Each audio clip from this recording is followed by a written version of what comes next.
আসসালামু আলাইকুম রহমতুল্লাহি ওয়া বারাকাতুহু। কেমন আছেন সবাই? এটা হলো সৌদি আরবের মুদি দোকান। চিন্তা করলাম একটা মাছ নেব, কারণ ভাতে মাছে বাঙালি, আসলে মাছ ছাড়া কোনো খাবারে চলে না। তাই একটা মাছের জন্য আসছি। বাসায় কয়েকদিন হলো মাছ শেষ হয়ে গেছে। এটা হলো রুই মাছ। এটার ওজন হলো আপনার 5 কেজি ওজন।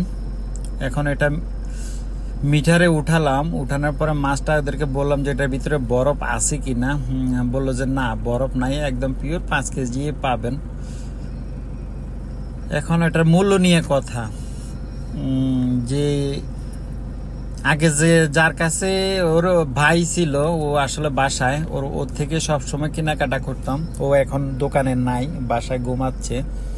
এখন দোকানেরা বসে রয়েছে যে ভাই কোনো ডিসকাউন্ট হবে কিনা, কোনো কম টম বেচা যাবে কিনা। বললো যে না, এটার রেট এটাই 16 রিয়াল করে কিলো। 16 রিয়াল করে কিলো হলো, মনে করেন যে দাম আসতেছে 5 কিলোর থেকে একটু বেশি 81 রিয়াল দাম আসতেছে। বলে 1 রিয়াল কম দেন, 80 রিয়াল দেন।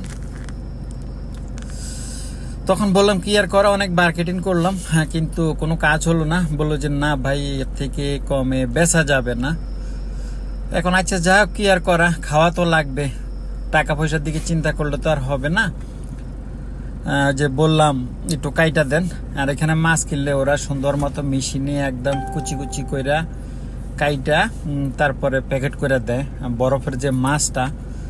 আর যখন রুমে আমরা নিয়ে গিয়ে রান্না করি, তখন ওইখান থেকে মনে করেন যে কয় পিস লাগে ওইভাবে ইয়ে করে পানিতে ভিজিয়ে রাখি। পরে আমরা ওই যে উপরের যে মাছের যে আইসটা আছে, পরে আমরা ওটা উঠাই ফেলি। এত বেশি সমস্যা হয় না, কারণ বরফের মাছ ওই যে দেখতেই পাচ্ছেন। মাছটা ওরা প্যাকেট থেকে খুললো, খোলার পরে মেশিনে দেওয়ার পরে, মেশিনটা কিন্তু অনেক ধারালো মেশিন, যে কাজ করে যে অনেক সাবধানে কাজ করতে হয়। অনেকের এই কিন্তু মেশিনে অনেকে হাত চলে যায়, আঙ্গুল চলে যায়। আমি যে দূর থেকে দেখতেছি, আমার কাছে অনেক ভয় লাগতেছে।